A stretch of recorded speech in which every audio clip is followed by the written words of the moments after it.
اور اولاد.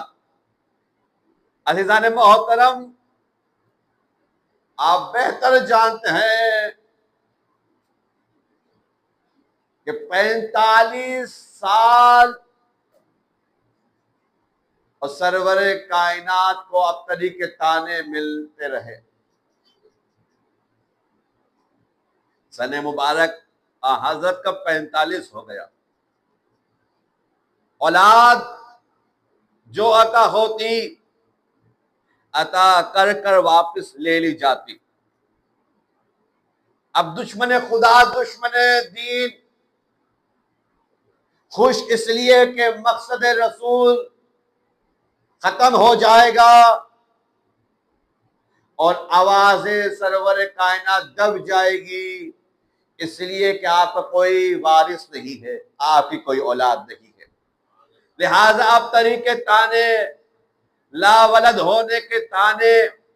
لیکن جس طرح سے سن 45 ہجری جس طرح سے سرور کائنات کو 45 سال تک سرور کائنات کو 45 سال تک اب طریقے تانے ملتے رہے، اسی طرح سے 8ویں امام جن کی شہادت کی شب لگنے والی ہے کچھ دقیقوں بعد، آپ کو 47 سال تک اب طریقے تانے ملتے رہے. خاص جملہ ان مومنین کے لیے کہ جو اب تک اولاد کی نعمت سے محروم ہیں، جن کے آنگن اولاد کی خوشیوں سے سونے ہیں، ان کے لیے 47 سال ہو گئے، کم عرصہ نہیں ہے. کل مدت حیات 55 سال ہے، 47 سال ہو گئے اولاد کی نعمت سے محروم ہیں.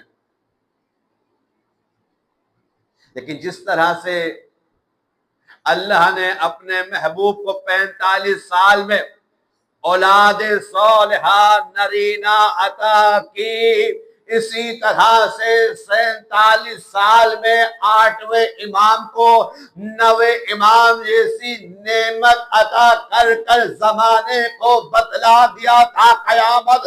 یاد رکھو، دشمن خدا تو ابتر ہو سکتا ہے، لیکن جو محبوب خدا ہو وہ ابتر نہیں ہوتا.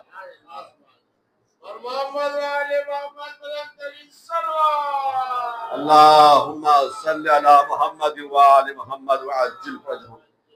جو محبوب خدا ہو وہ ابتر نہیں ہو سکتا.